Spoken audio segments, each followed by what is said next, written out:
So today we finally have my Death Note 2020 one-shot review. If you're enjoying the Death Note content, subscribe and check out my smartest in Death Note video and all my Shinigami fact video. Hope you enjoy. This review isn't going to be long, it's going to be relevant information that I want to inform people about. So as a whole, the story started off a bit slow, but as it got into about page 40 or so, it got really interesting. The protagonist, we didn't learn really anything about him. We know that he's a student, he enjoys doing quizzes, and that his IQ is considered the highest in Japan based in his age group, I assume. He's not really motivated to study or anything. He comes up with the plan to sell the Death Notes for no obvious reason or no real motive that we see of, apart from wanting to be gone with the notebook or just leave the notebook behind. We learn that he's quite intelligent. He doesn't really go out of his way or endanger himself in really any way, as he uses Ryuk for mostly everything to get the message out on selling the notebook while he just sits in his room. Other characters featured in the story, such as Nia. Nia didn't have really any shine in the story. Most of his feature in the story mainly consisted of him just in his office in America, seeing what's happening in Japan or what Ryuk's doing, because he's able to see Ryuk. He's sitting there wondering what's happened, calling the new protagonist Tanaka Akira, and then just saying, oh yeah, I wonder what he's gonna do next. I want to meet him. I don't want to capture him. I want to meet him because he seems to be quite intelligent. And then after all that, they're sitting there, he didn't really do anything, and then he just oh, I guess I have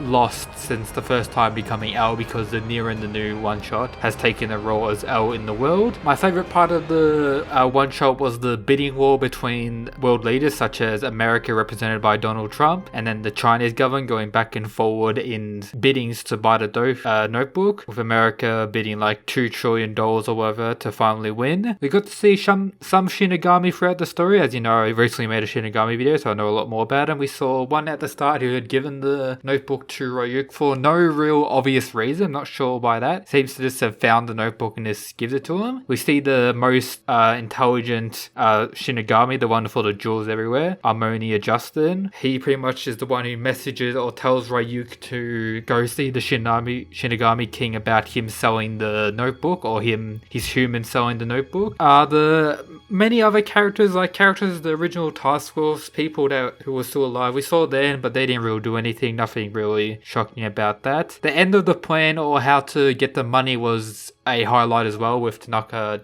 giving it to, or telling Donald Trump or America to deposit the money in a certain bank that he's with, and depositing an equal amount to each person in that bank who's under 60 years of age. So even with that being millions of people, he'll still get $1 billion or something along those lines for his family. So that's a good way to keep him confiscated or keep it confused, not let anyone catch on to who he is. It does limit it down, as mentioned by Nia, limits it to who it could be, but after that he'll give the notebook away and lose his memories, so there's really no way to catch it, and he's pretty much foolproof. My biggest complaint with the story is how Tanaka failed or was killed, with the Shinigami King changing the rules of the notebook, saying that pretty much whoever sells the notebook and receives the notebook shall die when the money is received, and when the buyer receives the notebook or takes the notebook after their purchase will die. That's pretty much the biggest bullshit with the story. As a whole, probably rated a strong 8 out of 10. It reminded me back of OG Death Note, first watching it and first reading it. Same with this. Ryuk was great throughout the story, probably one of the highlights. He had a lot of shine, which is always great. His interaction with Donald Trump near the end of the story was great as well, with the reaction of Donald Trump freaking out as Ryuk comes out of the wall. It was pretty cool. The protagonist didn't have much shine. The Nia was pretty lackluster throughout the story. For the first time since becoming out, I must admit defeat. Akira has the same puppets. I expected more from him. I expected to actually do something, but as I learned in my smartest in Death Note video, Nia has the lowest willingness to act stat in the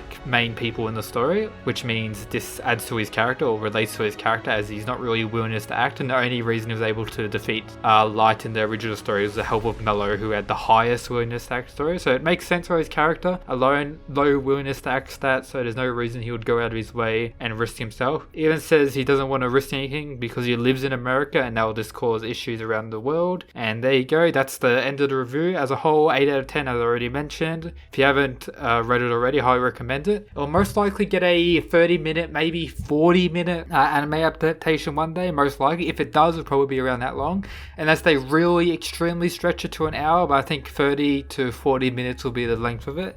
I think it'll be pretty good, pretty interesting to watch, so stay tuned for that. Make sure to subscribe if you haven't already, and peace.